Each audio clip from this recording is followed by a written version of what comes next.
Hey guys, welcome to a new video. Like, comment and subscribe if you enjoy. Without any further interruptions, enjoy the What If. Chapter 10. Awakening the Demon. Seizu howled as he felt the just-healed ribs snap and break. Mercy, he cried out. His answer was to have his ribs stomped on again. Mercy, Midu mocked. He brought his oversized fist down, cracking open Seizu's skull and sending blood spraying up into his face. There's no place for mercy here. I warned you what would happen if you lost, didn't I? Though in agony he looked around at the other members of the crew. They were just sitting there watching. He saw his friend Mohoa and reached a hand out to him. Please, help me. What, you want me to be killed too? Mohoa said coldly. Can you at least try and die with a little self-respect? Midu sounded disappointed. You never showed anyone any mercy when you were on top. You can't really expect any now. He brought his fists down on Seizu's face again and again, flattening it and sending his brains and blood all over the floor. When he'd finally had enough, Midu stopped and looked up at the other members. He was pretty much covered in blood. He looked at their eyes and nodded to himself. There was no need to say anything, the lesson had obviously been taken to heart. Take this garbage and bury it somewhere. It had been a couple weeks since Seizu's attack. Naruto and Mocha were both glad that he seemed to have left school. Naruto was still amazed at how easily violence and even death was accepted here. Every week it seemed at least 1 or 2 students went missing or were found dead. At a normal high school there would have been mass panic and demands for better security or even demands that the school be closed. Yet here the violence was simply accepted. It was almost seen as a part of common life and hardly worth noticing. Naruto thought back to his time in Konoha. He fully understood that humans could be just as brutal, even the ordinary humans who were not ninja. But in human society, violence that occurred within the village was seen as an aberration, as a crime. War and ninja missions were in a different category, at least when the victim of said violence was not universally hated. When he thought about it, Naruto suspected there was probably as much violence in human society as there was in monster society. The difference seemed to be that humans tended to see violent behavior as the exception, whereas monsters viewed it more as the norm. He wondered if that meant monsters were more barbaric, or just more honest. Even though he was surrounded by violence and potential enemies, Naruto was happier than he'd ever been. He was finally making headway in the ninja arts and becoming stronger. He'd made 2 really good friends who he'd grown close to and become fond of. And most importantly of all, he had an amazing girlfriend. Of course there were a few issues. One of his friends was constantly threatening to smother him every time he greeted her. She was also trying her best to come between him and his girlfriend. As for said girlfriend, there was the slight issue that she liked to drink his blood on a daily basis. There was also the fact that she had a second personality that was kind of scary though also very hot. Not to mention that if he ever wanted to have sex with his girlfriend, he would have to somehow convince that second personality. Well, no one ever said life was simple. What are you thinking? Naruto came out of his own thoughts and looked over at the girl he was walking arm in arm with. Mocha was everything he could have ever wished for in a girlfriend. She was absolutely beautiful, sweet, kind, smart, and even powerful. Every single time they walked together he drew jealous looks from the other boys. Despite the problems that came with her being a suppressed vampire, he still couldn't help but wonder how such an amazing girl had wound up with an idiot like him. I was wondering why you chose me, he said. She looked confused. What do you mean? You're such an incredible girl, Mocha-chan, he said seriously. And you can have your pick of any guy here. I'm just wondering why you picked me. I mean, there are better looking guys, stronger guys, smarter guys, so why are you with someone like me? She looked at him for a moment as they continued to walk together. She let out a deep sigh. Naruto-kun, please don't be such an idiot. Huh, all these boys, she glanced over at them. They stare at me and tell me how much they like me. They all like me in this form. If they saw me in my true form they wouldn't come near me. I've seen it my entire life. Vampires are not liked by other monsters. We are too powerful and too scary. They fear and avoid us. She put her head down on his shoulder. But you've seen the real me and you're not afraid. That is what makes you so special to me, Naruto-kun. That is why you never need to worry about any other boy taking your place. He smiled at her. Thanks Mocha-chan, I'm sorry if I'm a little paranoid. It's just that I've never had a girlfriend before. Thank you for setting my mind at ease. I am happy too. They walked on for a little bit. Naruto. She lifted her head from his shoulder. She had a worried look on her face. There is something I've been wondering about too. Yes, what happens when you graduate? He looked at her in total surprise. Graduate? Why are you worried about that? That's a long ways off. So you haven't given it even a little bit of thought. Well, I don't really need to give it any thought. I am bound to follow the orders of my Hokage. He has already informed me that when I graduate from this place I will return to my village. I'll be given the academy graduation test and then be allowed to become a ninja and finally begin my career. Become a ninja? Aren't you a ninja already? Looking a bit embarrassed, he reached up and touched the Hitai that was always around his forehead. Well, technically I'm only a citizen of my village. I won't become a ninja officially until I pass the test and am awarded the rank of genin. My old sensei gave me this and told me I was a ninja in his eyes, so I consider myself to be one even if it is unofficial. So you'll go back to your village? He nodded. That's right. But I thought you hated it there, she said. You haven't told me much about your past, but I know they made you leave when you were 8. From things you've said I know they haven't helped you much and you never mentioned the village in a positive way. I definitely got the feeling you didn't like it. Was I wrong? He let out a long depressed sigh. No, I can't say I have any good memories of that place. And to be honest, the idea of going back there makes me very, very nervous. Then why go back? She asked. It's complicated, he admitted. There are things you don't know about, things I can't tell you. But if I were to not go back, my village would come after me. The Hokage would send hunter nins to find and execute me. I would have to spend the rest of my life as a rogue ninja, what they call a missing nin. Besides that, even though I don't give a damn about the people there, I do want to see Iruka-sensei again. I want to have a great career and be a great ninja so that he can be proud of me. She smiled. You really care about your old teacher, don't you? Except for you, Mocha-chan, he is the only other person that truly matters to me. And what about me? She asked in a small voice. What about me? She repeated. What place do I have in your future? Or do I only get to be with you for as long as we are both here? He brought them to a halt and turned to face her directly. Mocha-chan, what are you talking about? I am crazy about you and want you to always be with me. You're the girl who has my heart and I can't imagine ever giving it to anyone else. Naruto-kun, I feel the same way. Since I've been with you it's like I've felt really alive for the first time. I don't feel lonely anymore, just getting to be with you makes me happy. And when you kiss me, she suddenly turned a dark shade of red. Well, you make me happier than I ever thought I could be. I don't ever want to be without you. Then you won't be, he said firmly. We'll always be together. How? She asked. I know how hard it was to hide my identity among regular humans. How long could I keep what I am a secret surrounded by ninja? If they found out what I really was, what would happen to me? Would they be willing to accept a vampire living among them? I don't know. She was asking some very hard questions. She was definitely right that it would be hard for her to keep her secret for any amount of time. The village would be suspicious of any outsider who was attached to one of their ninja, especially him. And given the abilities of the Inuzuka or the Hyuga or the Yamanaka, her secret was likely to be exposed before long. Then what? Would they allow a vampire to be a resident of the village?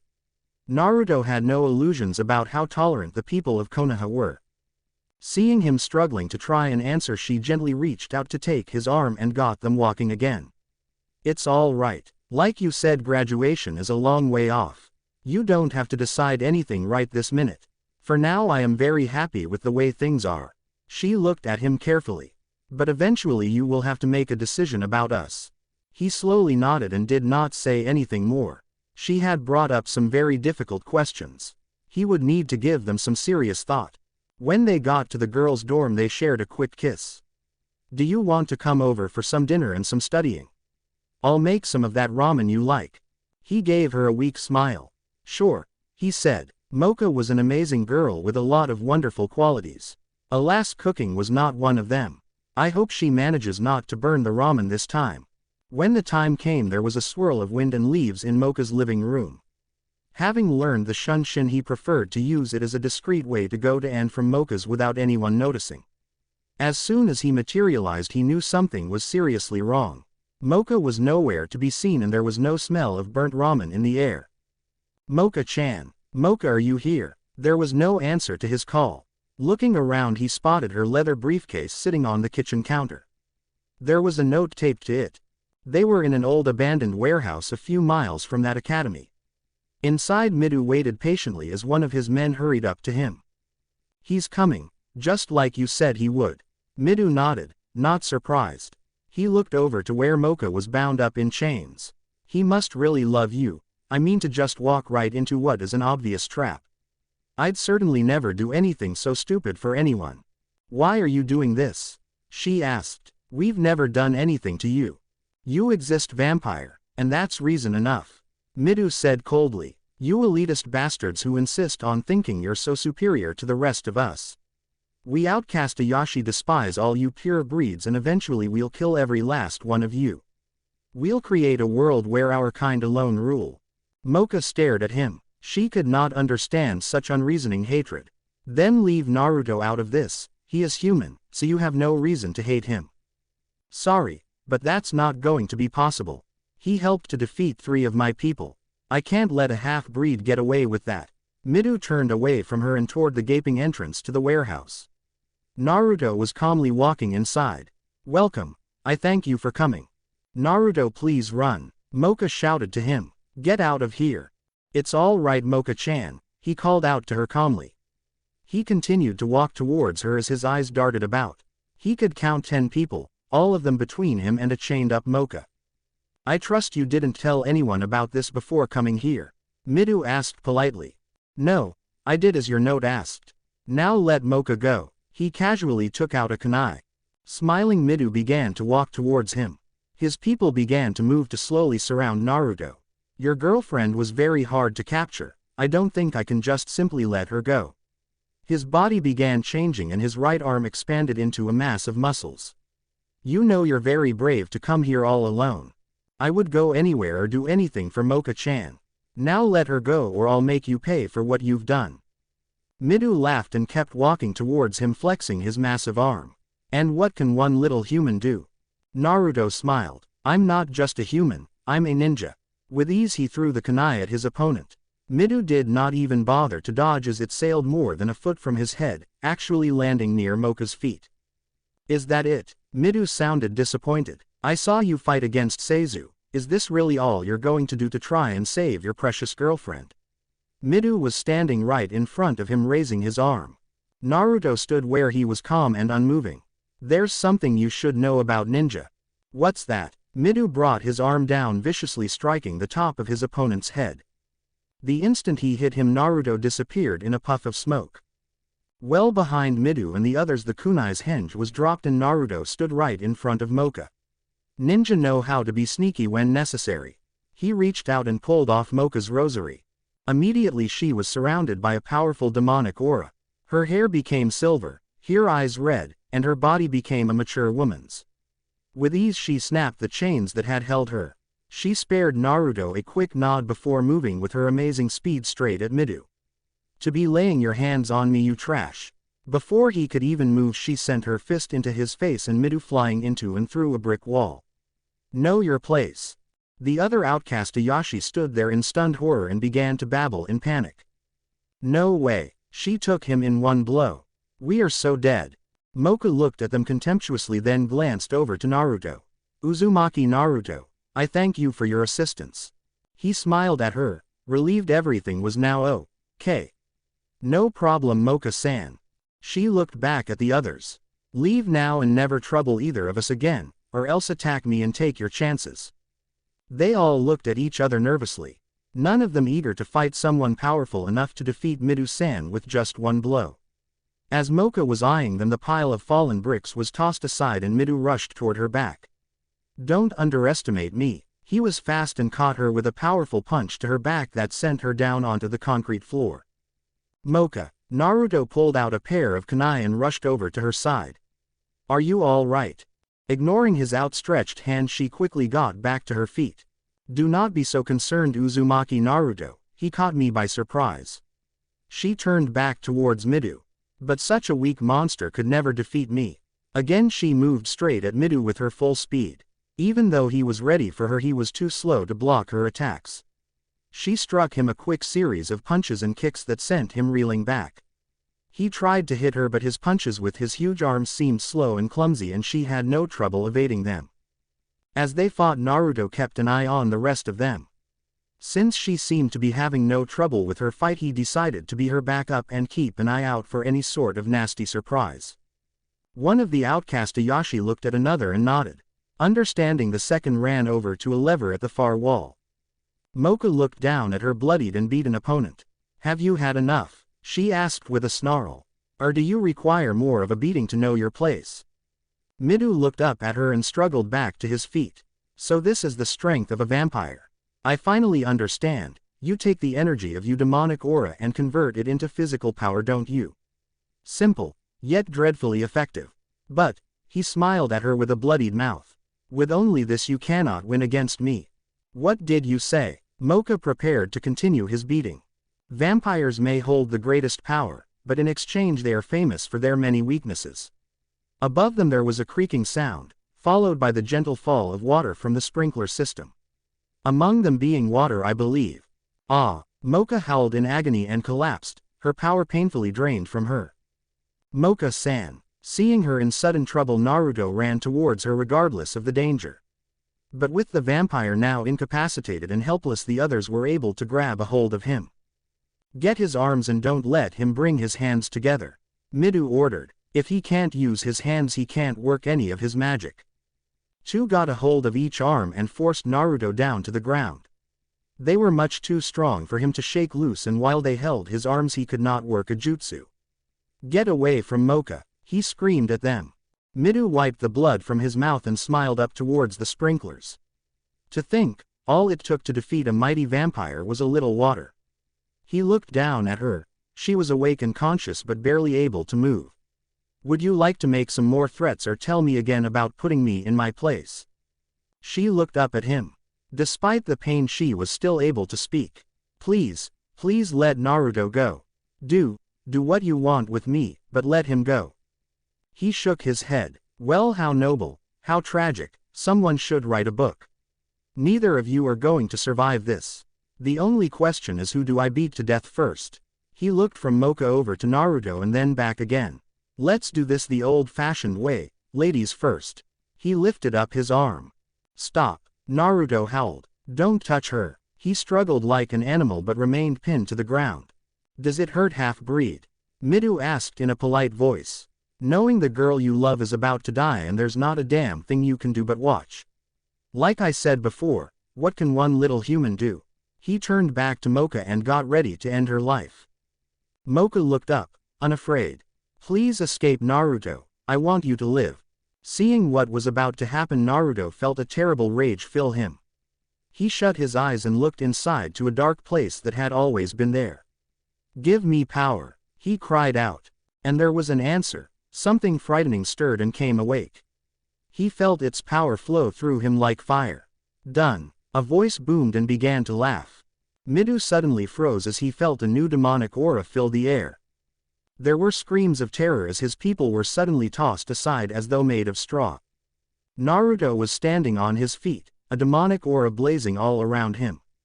The aura was so powerful it actually took on a physical form, wrapping around Naruto like some sort of second skin.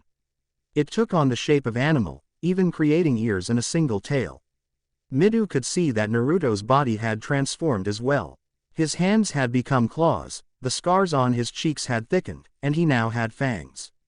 But most frightening of all, his eyes were red and slitted, just like the vampires. Mocha was also watching and was just as amazed. Naruto, how? Feeling not only his power but a ferocious killer intent, Midu began backing away, Mocha forgotten, his eyes locked on this new demonic figure. Ho, how? You're human. You can't have a demonic aura. What the hell are you? Naruto smiled. I'm a monster, and I'm gonna kill you. Chapter 11. Trust. Power. Such incredible power. He felt it pouring out of him like light from the sun. He felt limitless, invincible, almost godlike. This is why they feared me, why they hated me so. The reason for all his past suffering was suddenly clear. They'd understood what was inside of him all this time. They'd understood that one day he'd have this power, and they'd been afraid. Could a human being really have this sort of power? He suddenly recalled what Iruka-sensei had said to him so many years ago, telling him he was not a monster. I wonder if Iruka-sensei might have been wrong. His train of thought disappeared as he saw Midu backing away from Mocha. "Oh, how? You're human. You can't have a demonic aura. What the hell are you?" He smiled. He could smell Midu's fear. "I'm a monster, and I'm gonna kill you." This bastard had been just about to kill the girl he loved. He'd get no mercy. Acting on pure instinct, he dropped to all fours and dashed straight for him. As Naruto came rushing at him, he let loose a blood-curdling howl that was not even close to human. Midu had been in 100 fights in his life and come close to dying a few times. He'd never been scared. Even as the vampire had been beating him senseless, he'd felt no fear at all. But that howl and the pressure of that killing intent bearing down on him left him feeling weak and frightened. Wait, he wasn't sure what he was going to say.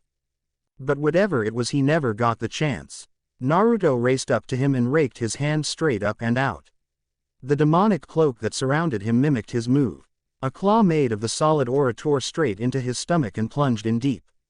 Following the motion of Naruto's hand, it tore straight up through his chest and neck, gutting him and sending flesh and blood splattering all about. Midu collapsed in a lifeless heap without a sound, his eyes still open and his face still fearful. Naruto suddenly stopped and looked down at what he had just done. 8 years ago. Why do we have to kill Iruka-sensei? Isn't it enough just to fight and win? Why must we kill? Iruka looked down at the 8-year-old. This was one of the hardest parts about training ninja, the stripping away of childhood innocence and exposing them to the harsh realities of ninja life. "Naruto, I am afraid that killing is simply a necessary part of being a ninja. There is no way to avoid it.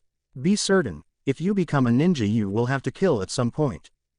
But why? His own experiences had left him some strong opinions on the concept of murder. Iruka sighed. "I'd like to tell you that you will only kill when absolutely necessary, to save your life or the life of a comrade. But that would be a lie. You may well have to kill under those circumstances, but it is just as likely you will have to kill even when that person is no threat. Assassinations are often requested and accepted by us in all other ninja villages. As a ninja you will be expected to be ready to kill whenever it is necessary." "But why kill someone who's no threat?" Naruto demanded. "Because Naruto, the world is a hard place with hard problems. And sometimes the best, the easiest solution, is to just kill the person who is the problem." Naruto frowned. "I don't think I could ever really kill anyone, especially if they hadn't hurt me." Iruka looked down at him sadly. "I'm sorry Naruto, but if you are going to be a ninja you have no choice, ninja kill." He swallowed and looked away. "What if I can't?" A gentle hand patted his shoulder. "It may be very hard Naruto, but when the time comes you will do what has to be done. Just as I have and just as every ninja has." He'd always imagined the very first time he killed anyone it would be hard for him. He'd never once imagined it would be so fun. He'd enjoyed it. Turning around he saw the other rogue monsters looking at him in terror. He smiled, eager to do it again. Then he glanced down at Mocha. She was lying on the ground looking up at him. He couldn't read the expression on her face. Is she afraid of me now? He knelt down beside her. "Are you all right Mocha-san?" She grunted and managed a slight nod. It was obvious she was in pain. "Please take me away from here Uzumaki Naruto." "All right," he answered tenderly. Her safety mattered to him more than anything else. Not knowing how exactly, he suppressed his demonic aura, causing his cloak to disappear. His body however remained transformed. He carefully lifted her up and held her bridal style in his arms. Though he could not see himself he knew he had changed. He looked down into her face. She was looking back at him calmly enough. "Please don't be afraid of me," he whispered to her. Her lips seemed to twitch just a bit. "And why would I fear you?" Not sure how to answer that he looked at the faces of Midu's men. They were all still looking back at him frightened. "If any of you ever touch Mocha again I swear I'll kill you." He brought his hands together to perform the necessary signs, and he and Mocha disappeared in a swirl of air and leaves. Once he was actually gone, the remaining outcast Ayashi finally got over their fear. They all left as quick as they could, not even bothering to bury their former leader. They were panicked and were quick to tell others what they'd seen. Before long, everyone at Yokai Academy would be talking about the human with the demonic aura. The two of them reappeared in Mocha's living room. Naruto carefully set her down on a small couch. "Is this okay? Would you rather have me take you to the infirmary?" She wearily shook her head. "I have been badly drained. It will take me a few days to recover, but there is nothing they could do for me. I simply need rest." He nodded, relieved. He reached into his pocket and took out her rosary. "I'm glad you're all right." He handed her the rosary. "I'll just go then." Her hand grabbed his wrist before he could begin forming the signs. Despite her exhaustion, her grip was quite strong. "Sit down beside me, Uzumaki Naruto, we must talk." He gulped and slowly sat down beside her. She eyed him carefully. She wasn't afraid, he was sure of that now. Her scent, her wonderful scent, had no trace of fear smell in it. But she reeked of curiosity. "Please explain to me how it was possible for you to have a demonic aura. And why you have transformed. Such things should be impossible for a human." I can't tell you." "And why not?" she said coolly. He looked away. "Because if I tell you, you'll hate me," he answered miserably. "Do not be a fool, Uzumaki Naruto." He felt her hand gently touch his face and turn it back towards hers. "You have fought beside me and saved my life. You are the most precious one to my other self. Whatever it is you tell me, I could never hate you." "You sound very sure of that." She looked at him in surprise. "Do you really think so little of me, Uzumaki Naruto?" "It's not that," he tried to explain. "Everyone who knows the secret ends up hating me, except for two people. The old Hokage and Iruka-sensei were the only ones who didn't end up hating me. If you hated me too, Mocha-san, I don't think I could bear it. This is obviously difficult for you. However," she said firmly, "I am going to ask you to trust that I will not be one of those who hates you." "That's asking for a whole lot of trust, Mocha-san." She slowly nodded. "I realize that, Uzumaki Naruto, and I also understand that trust is precious and not easily earned. But please remember that I have fought for you and watched over you as you slept. You trusted me in those times, please trust in me now as well." He looked at her, his red eyes looking into hers. He remembered their very first day together. He remembered making the decision to tell her that he was human. He had literally put his life in her hands. He had trusted her then, he knew he could trust her now. "I am what they call a Jinchuriki," he said quietly. "I have within my body 9-tailed fox demon Kyuubi." He stared at her face worriedly, waiting for reaction. She took the news stoically. "Please continue," she said serenely. "On the night I was born, the village was attacked by the demon. No mortal power could fight against the Kyuubi. So the greatest ninja of the village, the Yondaime Hokage, decided to seal the demon into a baby, me. And so," he told her the story. He did not mention certain details such as the fact the Yondaime had been his father. He also left out exactly what happened on his 8th birthday. But otherwise he told her all about how he had been given the Kyuubi and just how it had affected his life. She listened to all of it without interruption, calmly sitting there patiently with rapt attention. "I see," she finally said when he was done. "So with the exception of your 3rd Hokage and your teacher, everyone reacted to the power inside you with an unreasoning fear and hate." He nodded. "Pretty much. And you were afraid I would react in the same manner." He again nodded. She put her hand up to his forehead and flicked a finger in the spot just below his hite. "Ow." He looked at her in surprise. "What was that for?" "Baka." Despite trying to sound angry, she wore a light smile. "Did you really think I would hate you simply for having a great power hidden within? I understand what it is like to face unreasoning fear and prejudice simply for being too powerful. So you really don't hate me?" "Of course not. The fact you were willing to expose this secret to protect me makes me think more of you, not less." He let out a relieved breath. "However, I think it would be best to keep this a secret, even from Kurumu and Yukari." "Well, I'm not going to tell anyone. But do you think they would hate me if they found out?" "No," Mocha replied, But the reaction of the rest of the student body might not be so positive. She suddenly yawned and slumped forward against him. "Ah, it seems I truly am exhausted." Her head was resting on his shoulder. "Uzumaki Naruto, I, yawn. Need to ask a favor of you." "Anything, Moka-san." She looked up at him with a slight grin. "Please help me to remove my clothes." What? Without even realizing it, the shock of her request caused his transformation to end and he again took on a human appearance. Is this some kind of trick?" "No, this is no trick. I have already told you I will need to sleep for the next 2 or 3 days. I am exhausted and will need to remove these wet clothes before going to bed. I simply ask for your aid in this task." He turned a deep shade of red just thinking about it. I don't know. Does the thought of seeing my naked body offend you?" "No, but doesn't the idea of me, well, doesn't it bother you?" Her smile widened a bit. "No, for I trust you." He actually had to carry her into the bedroom. She was too weak to do more than stand. Though he knew the circumstances, Naruto couldn't help but feel like a new husband bringing his bride to the marriage bed. With his hands trembling a bit, he then helped her remove all of her wet clothing.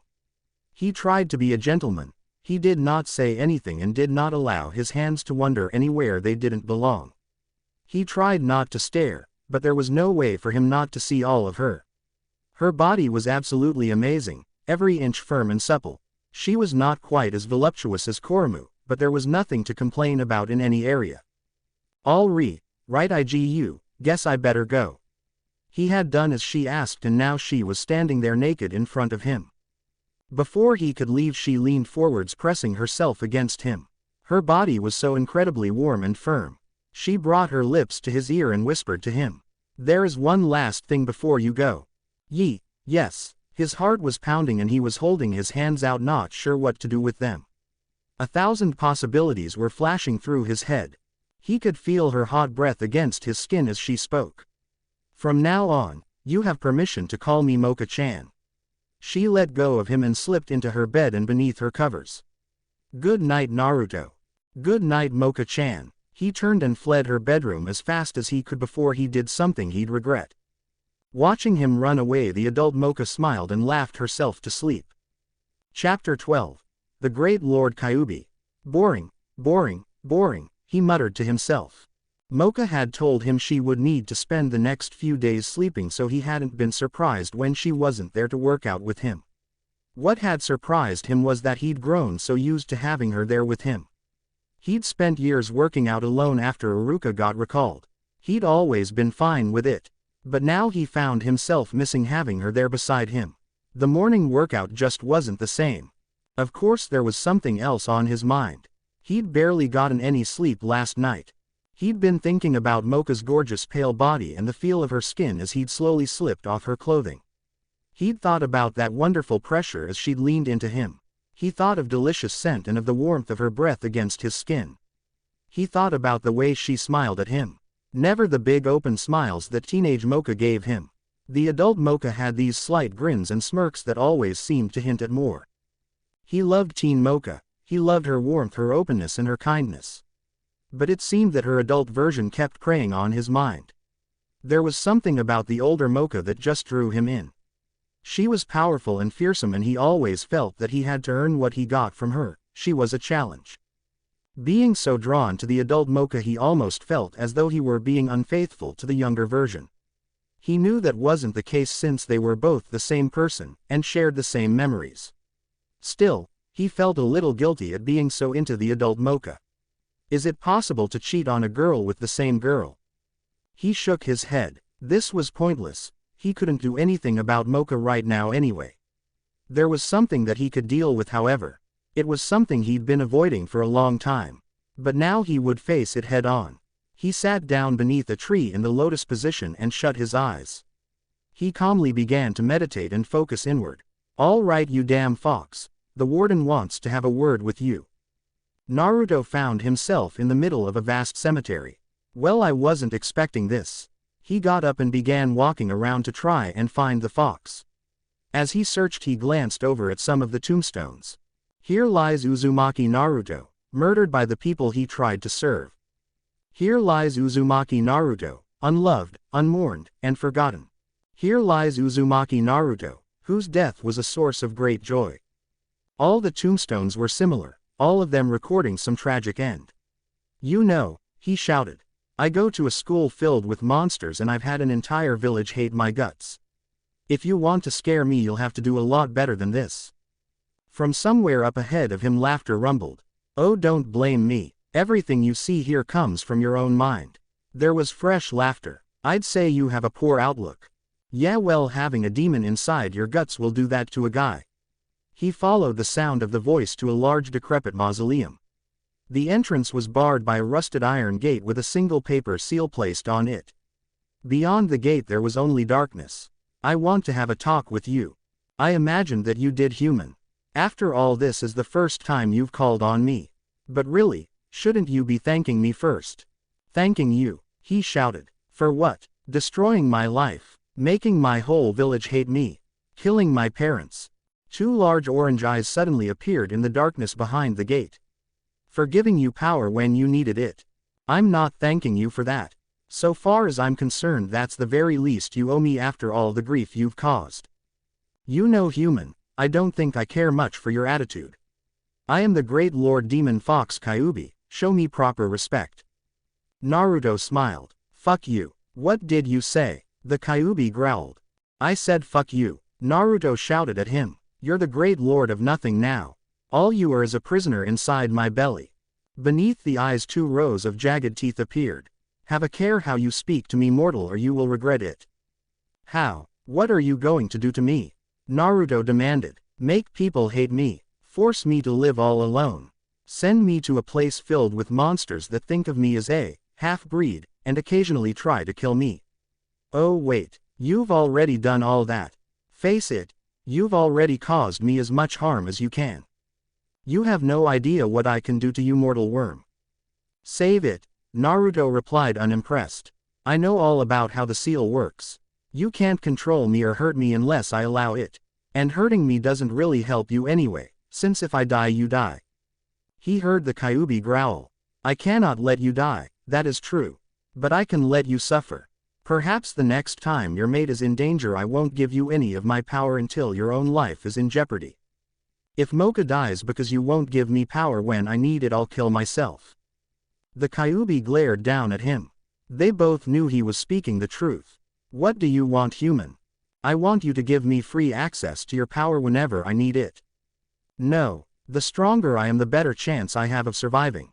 Naruto argued. It's in your own interest to give me more power. It is in my own interest to keep you alive. If you have too much power you will be all the more likely to kill yourself. The Kyuubi paused, and Naruto got the sneaking suspicion the fox was plotting something. However, there might be a way for you to gain greater access to my power safely. The sudden friendly tone set off all sorts of alarm bells. But he was still interested. I'm listening, Naruto said warily. Listen carefully. You will need to do exactly as I say. Naruto opened his eyes and was once again beneath a tree. Damn Baka Fox, he muttered. And I've got to be an even bigger Baka to think about listening to him. He stood up and began heading back to the dorm. On his way back he decided to take a slightly different, more scenic route. He went by a spot with a large pond that actually had living trees and vegetation. The sun was just rising and it was pretty. It being so early in the morning he'd expected to have the whole area to himself. He was a bit surprised to see a girl standing on the water's edge skipping stones. She had purple hair and was wearing a very casual outfit that included purple and white stockings. As he was running past she turned around to look at him. She seemed to have a lollipop in her mouth. He thought she looked kind of cute, though nowhere near Mocha's league. He flashed her a big smile and waved as he ran past. Good morning. The girl gawked at him in obvious surprise. She didn't say anything but managed to raise a hand in a half-hearted gesture as he went by.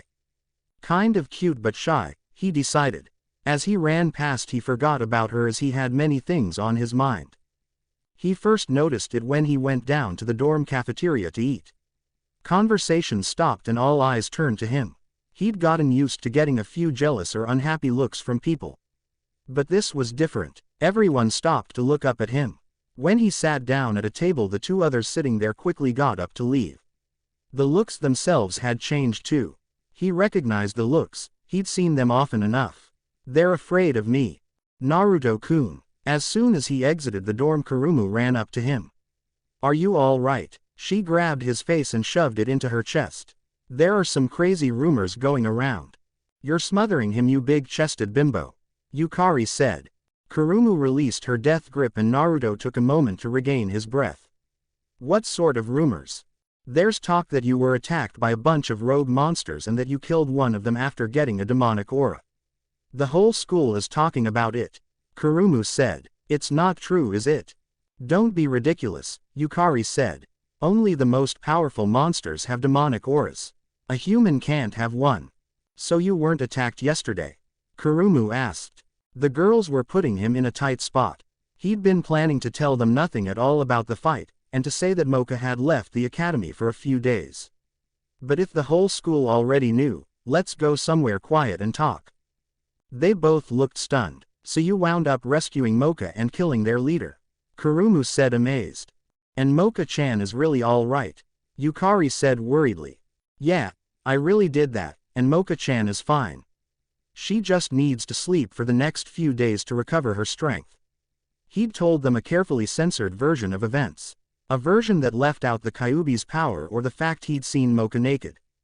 And you don't have a demonic aura, right? Kurumu asked. He gave her an easy smile. I'm human, how could I have one? Both girls nodded, accepting that. So I guess these rumors about you having an aura are just an attack on you, Yukari said unhappily. What are we going to do about them? We aren't going to do anything. I'll handle it, I've gone through worse, so it'll be fine. I don't want you girls getting into any trouble trying to help me. But you don't want us to try and defend you from these lies. Yukari pleaded.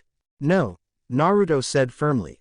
Once people make their minds up about something, it's almost impossible to get them to change. Believe me, this is something I know about. If you two start trying to argue with people, you'll just make yourselves targets. So please don't do anything on my behalf. The girls were unhappy with that, but finally agreed. Well, there's at least one good thing about this situation, Kurumu said. What's that? Yukari asked. Kurumu grabbed a hold of Naruto's arm, careful to make sure her breasts were pressing against it. Since Mocha's asleep, I get to walk Naruto to class. Yahoo! Yukari immediately grabbed onto his other arm. Don't get too excited, you blue-haired cow. He still belongs to Mocha. That was how he wound up walking to class that day with a pair of girls hanging off of him. By the time he was done with club activities, it was obvious just how much things had changed. People in the hall gave him a wide berth. In class they avoided looking at him. When he did catch them looking, they immediately turned away. This was different from how it had been back in the village. Back then he'd seen plenty of fear in people's eyes, but even more hatred. They had been willing to glower at or threaten a small child. Here no one was about to come up to him and scream abuse in his face. It was definitely better than what it had been like in Konoha growing up. But it was worse than it had been when he was just a half-breed. At least then he was still accepted by the other students. His position was certainly low, but at least he could still interact with them normally. But now he felt like an outcast. That evening he went out into the woods to find a nice quiet spot. I really must be nuts to do this, he muttered. The problem was he wanted the Kyuubi's power. Having had it once, he wanted to be able to call on it whenever he needed. If he was going to survive, if he was going to protect Mocha and the others, he had to be as powerful as possible. And besides, he felt he had a right to the power inside of him. He'd spent his whole life being made to suffer because he was a Jinchuriki. It seemed only fair he should get the benefits. He didn't trust the Kyuubi, that went without saying. But it was in the Kyuubi's own interest for him to get stronger. This was a way to do that, maybe. But in any case he was willing to try. He took out a kunai and cut his hand. Ninja had their own way to summon beings. It required a contract and a specific series of hand signs. But the Kyuubi had agreed to lend him the power to summon using the demonic method. He spread some of his blood on the ground and stepped back. He felt the Kyuubi's power suddenly filling him. He felt his face and hands transform and saw the demonic aura once more surround him with a cloak. Mocha and the other called it a demonic aura, but in his mind he thought of it as red chakra. Since the Kyuubi had given him the power he needed for this, he concentrated and spoke the words. Come forth, I summon you. With a burst of flame and heat, a man appeared directly in front of him. He was a bit taller than Naruto and had two weird dots above his eyes. He looked at Naruto in shock that very quickly turned to anger. Who are you? How did you bring me here? I summoned you, Naruto said calmly. The stranger stared at him. He could obviously see and feel the demonic aura. That is impossible. I am Kuyu, a yokai kitsune. Only the great lord himself could summon me. I am the great lord Kyuubi. A deep voice boomed out. Now kneel before me and hear the commands of your lord. Thank you for watching. If you enjoyed the video, be sure to like, comment and subscribe, as well as checking out the author on fanfiction.net.